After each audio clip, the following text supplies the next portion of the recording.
We just recorded a Sex on the Beach video. As a bonus, we're gonna give y'all the Pornstar. Really simple, really basic to make.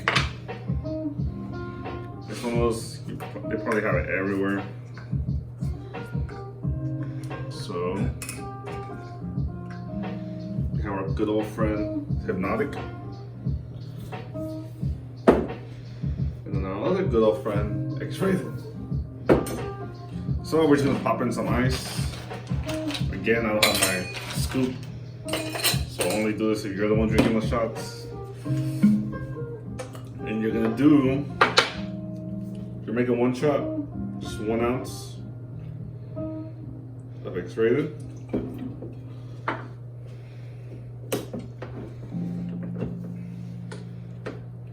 And now 1 ounce of HPNOTIQ.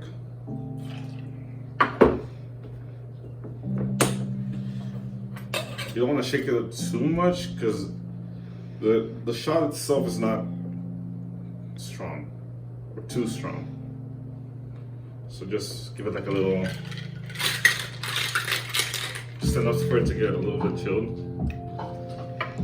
And then some people like to rim it with sugar.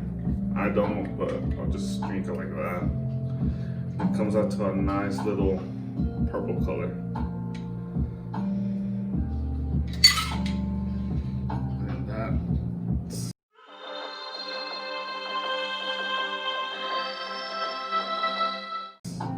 Sex on the Beach. Oh, no, not Sex on the Beach. The Pornstar.